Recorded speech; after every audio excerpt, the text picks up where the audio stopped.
So now, having lived a whole year by myself, I'm reflecting on things that have happened. I'm looking at how I would do things differently moving forward. One of the things that I said reality to as an African woman who has previously attached her worth and her value to certain practices because of how I was raised, because of the society that I come from, because of the culture that I come from. This particular topic is very crucial to the success or the failure of a partnership. So I'm saying we can count a number of these traditional practices, but I'll make an example of a few that have been my truth, the truth that I lived, because who's going to make an example of things that they don't know? Not me, baby. Not in this house. So this past year, I have been single. I keep talking about it. I cannot believe it. I feel like I'm celebrating it, seeing time pass by and realizing that actually I'm doing okay by myself. I think it's beautiful. Detaching was so scary. The fear of being alone was so loud, but the anxiety of being in the wrong place was even louder. I spoke about this on the other episode. If you haven't checked the other episodes, please go back to the story times and watch. It hurts me, when I think about it, because I feel like in my 20s, I was not obsessed about, just man and man this and man that. I've always been the type of person who's obsessed about my craft. I've wanted to be a star. Being a star is the one thing that I've always wanted more than anything. Oh God, we're not going to cry. We just started this video, but being a star is the one thing that I've always wanted with all my heart, right? And men, for me, were secondary to that. And then late 20s came and I realized that, oh my God, 30 is around the corner. And I was like, we need to find a man now. A man must come. Do you understand? This man must come. I live in this society in the Western world where things are quite different. But this man must also do things the way that I was traditionally raised, things in a way that honors who I am as an African queen, as a self-respecting girl, as a girl that is so guarded, as a girl that wants to protect herself, as a girl who fears that they live alone in a foreign land and they don't want to look cheap. I don't want to look cheap. I don't want to look accessible. Do you understand? I don't want to look like I'm easy. I don't want to look like you want to take advantage of me because I'm here and I don't have family. So there were things that were so important, that was such a deal breaker to me. One of them being living together. Oh my God, let me tell you something. I don't care. I didn't care if my ancestors were sleeping, if my mother was seeing me, my father was seeing me, whoever raised me, whoever thinks I'm a good girl was seeing me or not. I just wasn't going to be the girl who's going to move in with a partner and live with someone. Because for me, that practice is attached to what? To my worth and my value as an African queen. My worth and my value is that you do not access me, you don't touch me, you don't get to be in my presence and have it all like that if you and I are not man and wife. We are not married. This is in my head. This is my boundary. This is my standard. And nobody could take that away from me, especially now being in this country where I don't even have a father or an uncle that's going to say, hey, don't play with my daughter like that. I feel the constant need to make sure that I'm the daughter who stands up for herself. Having lived with my partner for a couple of months, it was so brief, and then getting married. I thought for me that was wonderful. Like, you know what? You did the damn thing. You treated me the way that a queen should be treated. You went to my family respectfully and go ask for my hand in marriage. I did not get pregnant before we get married. As in, I'm a pure girl.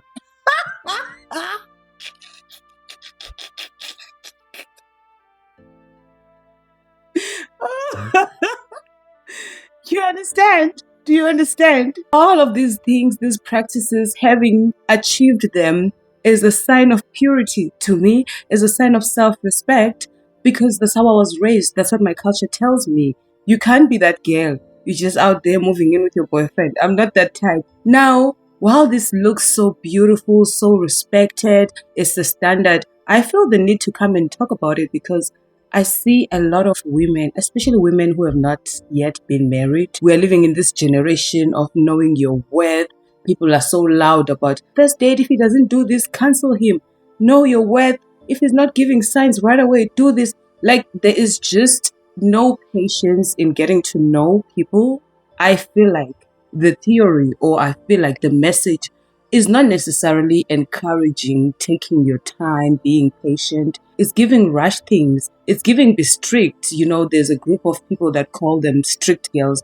There's nothing wrong with this. Don't get me wrong. I'm just telling you that this is how I view it. Now that I have done that and I have failed in my relationship, this is how I view it. This is how I would like to bring awareness to what I have observed. So it was very nice. I felt honored to an extent, having what I, in that moment, thought I deserved, which is a man who's going to respect me, ship his whole family to Africa and go ask for my hand in marriage and do the right thing. A man who's not going to expect me to have a child with them or move in with them before we get married.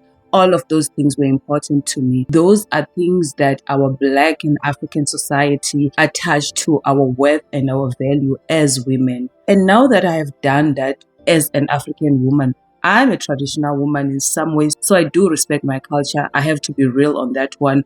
Even if I'm willing to bend certain things and certain ways that I think of things, it is going to be a gradual process. It's going to take time.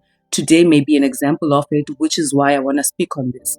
So after having done that for me, yes, I got my golden wedding. I got the big wedding. I got the big ring. I got the princess treatment to an extent.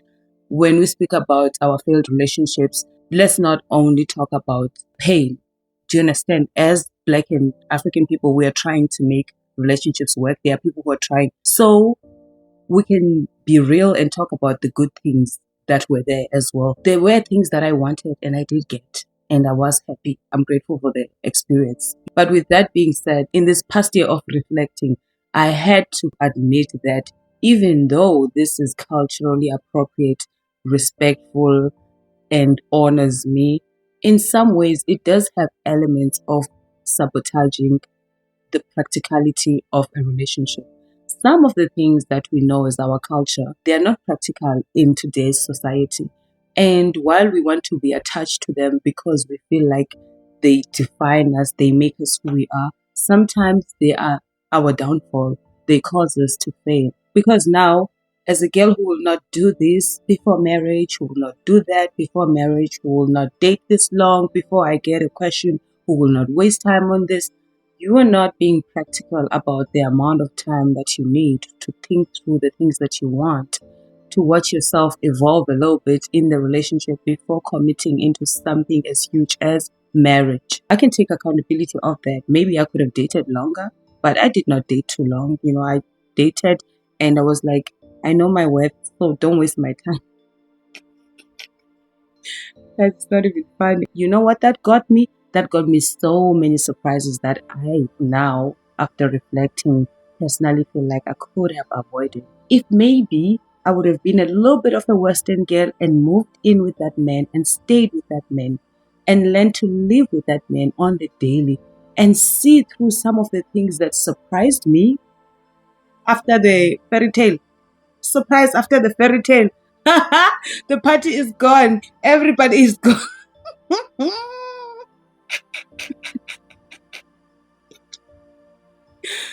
Surprise!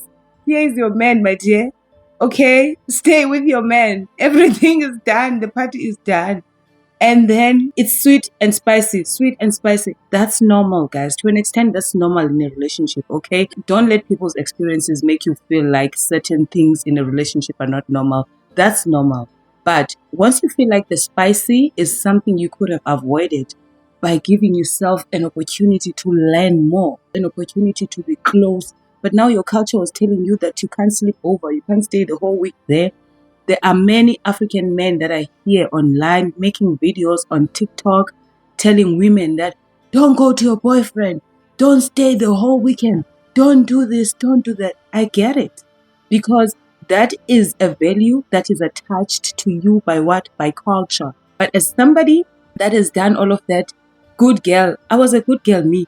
Good girl, not a payo. I was a good girl. Good girl sometimes is self-protection. And I know that side. But I'm here to give awareness to the disadvantages of that.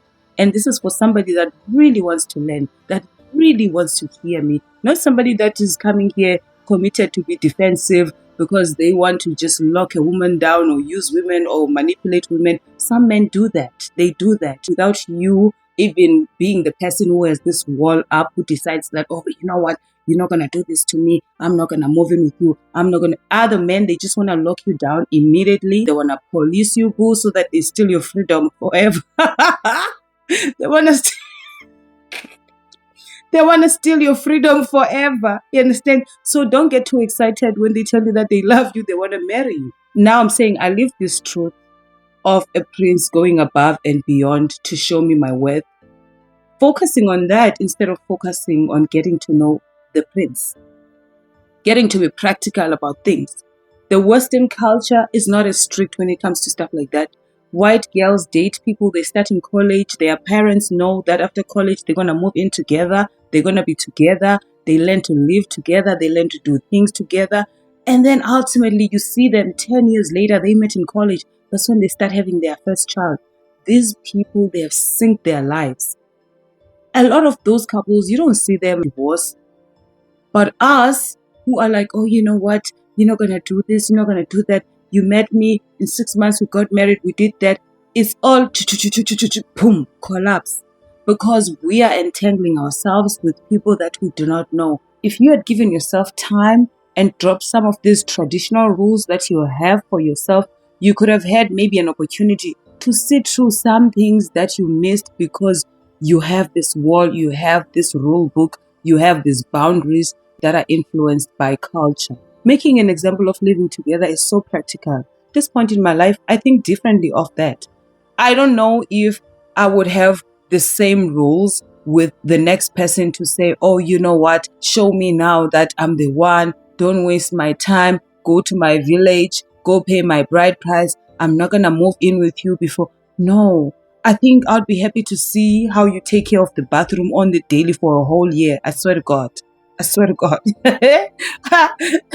I'm here to tell you that I've changed. I swear to God. Do you understand? You know why? Because I'm on the other side.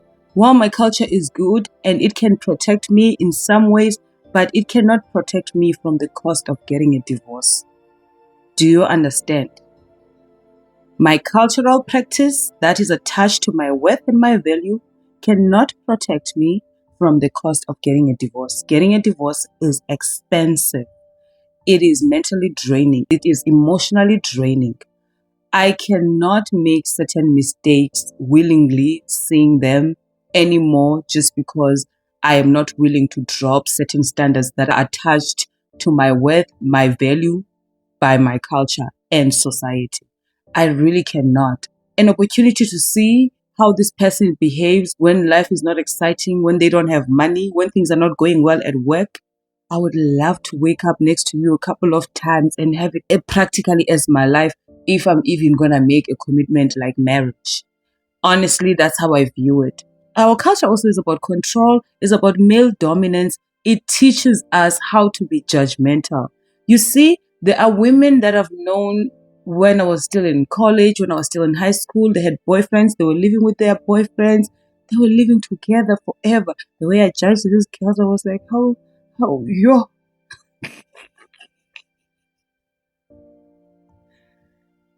I'm sorry, girls.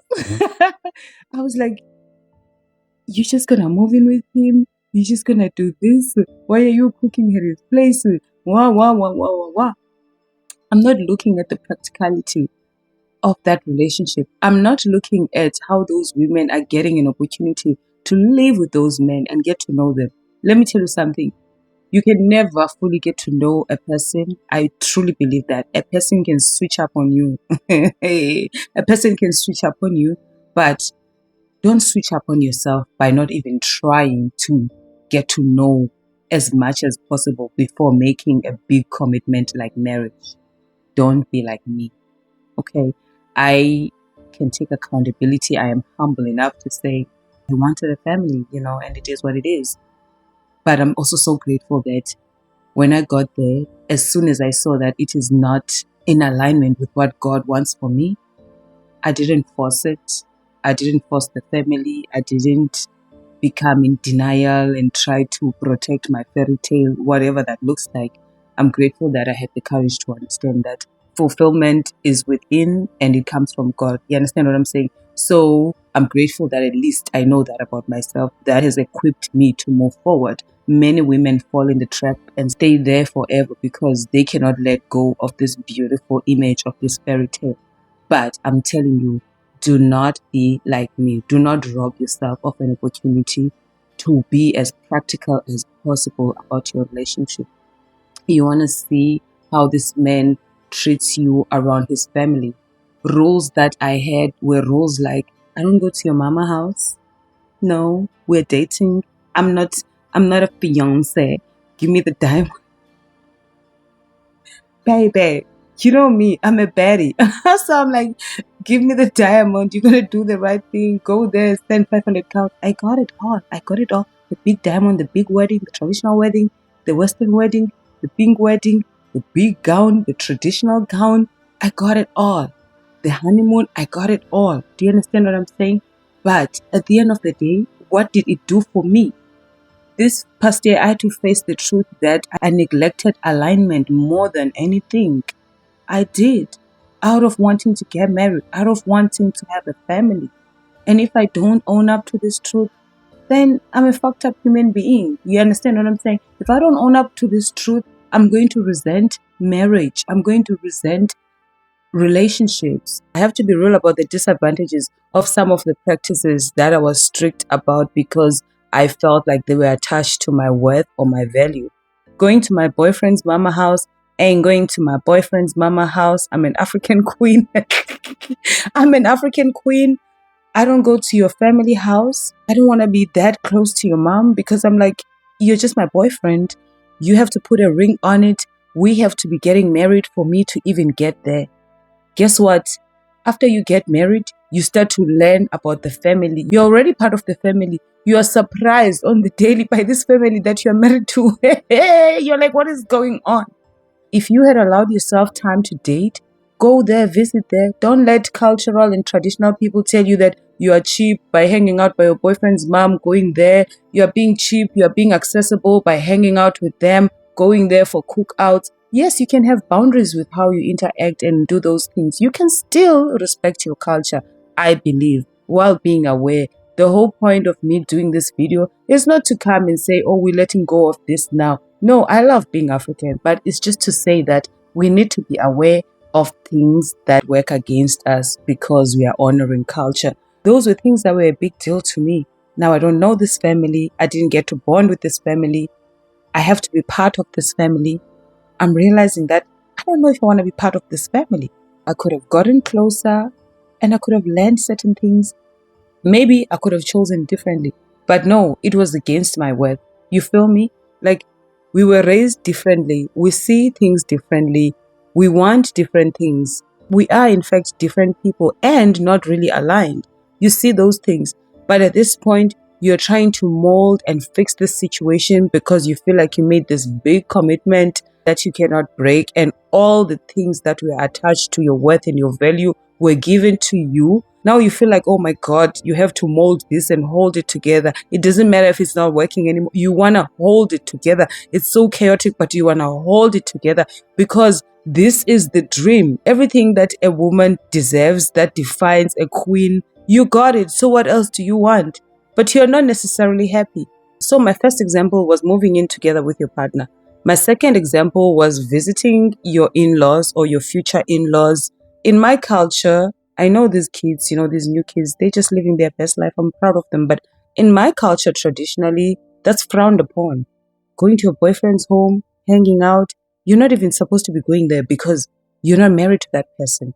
Until they talk about getting engaged to you, that's when you get that close. Now I look at it differently because I'm like, that's an opportunity to get to know those people. So that was the second thing, to visit frequently or to be very close to the future in-laws. The third thing that I'm going to make an example about, this one is very important, having children. I know tradition and religion is telling you that you are here for multiplication.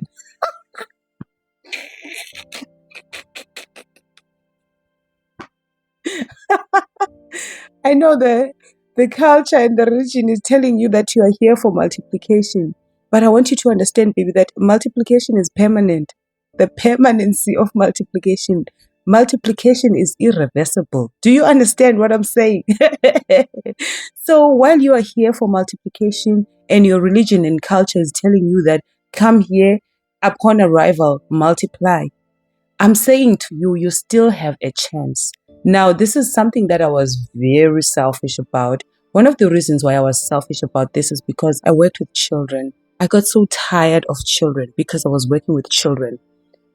When I met my partner, my priority at that point in my life was creating a base and a foundation for my craft. I knew that having children immediately was going to take away from that. His priority was also to make sure that we are financially stable and mobile before we could even try to have children. So it was beautiful that we had that in common, not wanting to rush to have children. I want you to stay with me on why I'm giving you our own personal examples to why we delayed it a little bit. While those were the reasons, those reasons were still making me so uncomfortable as an African woman because I felt like they were working against the culture.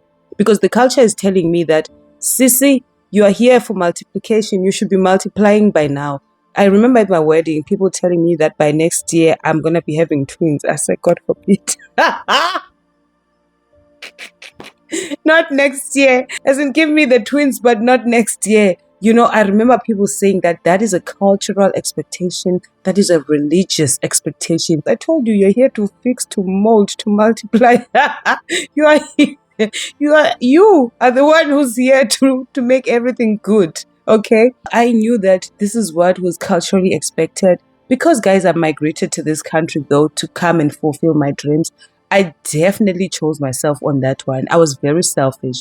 While it did not become an issue in our relationship because it was a mutual thing, we both had a mutual agreement about delaying it. But if we did not, I was still going to advocate for myself. I was never going to rush myself into that because I know I have an idea and I have practically lived what a life looks like when there's children around. Secondly, I live in a foreign country. I don't have the support of family.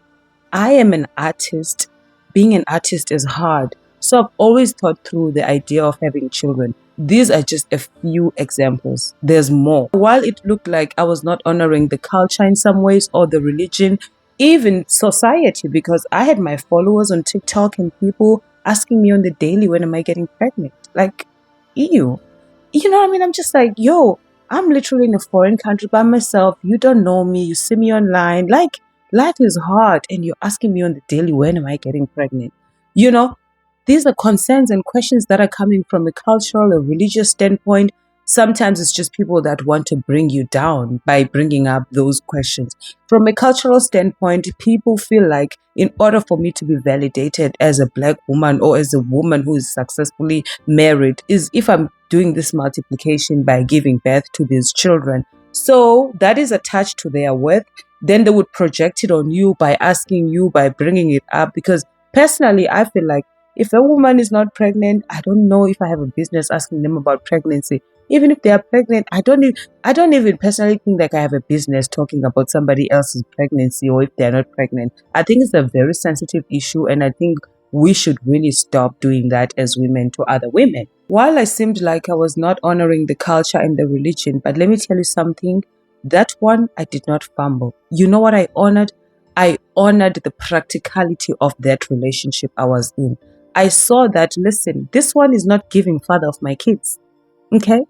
It was not giving, I'm going to be a father, I'm ready mentally, I'm ready spiritually. It was not giving. Therefore, I was not going to let religion and culture manipulate me to carelessly falling pregnant. Do you understand what I'm saying? It doesn't matter if I'm married or not. So I'm here to say to you, even after you get married, you still have a chance. You have an opportunity to sit there and watch this person's leadership that you married out of like cultural or religious pressure that you did not have an opportunity to get to know. You still have a chance. Watch how this man takes charge of things, makes decisions on behalf of your family. Watch things that are important to him. Watch him step into his husband role. Don't get there, mama, and boom, you're pregnant. That is my own advice based on my own experience. Do not do it. that is the third example that I wanted to bring up, because I just feel like it is so crucial, not just to the success of the relationship, but to your future, whether the relationship succeeds or not. I told you before, I said you can literally try and avoid getting a divorce. I'm not saying you can escape it totally, but I'm saying you can try. By just letting go of all these other things that you feel like are such a big deal, that you are so emotionally attached to because of your culture, your self-worth, your what, and you're being so strict, you're a strict girl, all these other influences that are telling you otherwise, they are not wrong. But I'm saying there's the other side, the practicality of a relationship. So please do not rob yourself of an opportunity to explore your relationship, explore the person that you want to be with. It is so hard to get out of a marriage than it is to get in a marriage.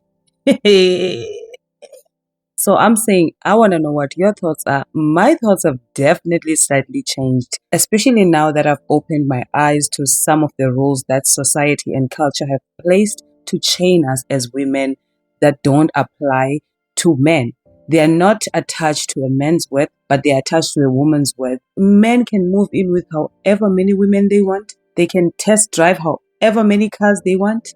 And then they have that freedom to make decisions and choices that please them. We do not have the same level of freedom. Instead, we have rules that work against us exercising freedom. Those rules, they make us feel like we have to apologize for practically doing things that will help us avoid mistakes the same way that men can. I am here to say I have slightly changed. I don't see myself losing worth because I have lived with you. I don't see myself valueless because I have cooked at your place. No, I see that now as an opportunity to test the practicality of a relationship. And that is how I am looking at it now. So I want to know how everyone is looking at this. I know you guys are going to go and say, I said I'm going to move in with somebody. I'm not moving in with anybody. I'm just telling you. Telling you guys this, and we are all here learning. So that was my love to you for today. I wanted to come and talk about this because this past year I have sat by myself, done so much reflection. I did a little bit of therapy at some point, and I remember sharing this and saying, you know what, I am so resentful. I was so resentful about this at that time. I was like, I'm so resentful. I'm so mad because I feel like as a girl, I did everything right. You know, I always wanted to be the girl who does everything right. I wanted to be the girl who's respected by the elders. I wanted to be the girl that, you know, elders in my life, they're proud of me because I make them proud because I do the right thing. Now I'm doing the right thing. I'm trying so hard to do the right thing, but I feel like some of the rules of the right thing have worked against me. They have robbed me of an opportunity to practically see certain things before committing into a marriage. And I don't want you to make the same mistake. So I don't even want to get emotional about this thing. It hurts, right? I wanted to come and talk about this and bring awareness to it. What are your thoughts, guys? Do you think we are ready to let go of some of these cultural values that are attached to our worth according to society and religion? Do you think we should bend these rules a little bit? Do you think these rules are working against us? What are your thoughts on this? I am purely sharing my experience again. I have to emphasize on this. This is by no means trying to disrespect our culture. I love who we are as Black and African people. And with that being said, guys, I would like to just close my rant. Thank you so much for watching. I love you so much for following this series. I'm so happy that you are learning. Please, I encourage you to comment, share your thoughts on the comment section, share this video on your stories, on your WhatsApp. Please share it with anybody that is single, anybody that is in a committed relationship, anybody that is judged because they live in with a boyfriend or girlfriend. Like, what is worse? Is it getting a divorce later because of things that you could have avoided, or being judged now because you have moved in with your boyfriend? Or I don't know. You let me know in the comment section. I love you so much, baby. Don't forget to like, subscribe, all the new sabbies from the TikTok and all other platforms. I appreciate you so much. We even have Facebook. Guys, follow me on Facebook as well. I'm going to put my page here. Thank you so much for your love and support. I will see you on the next video. Bye.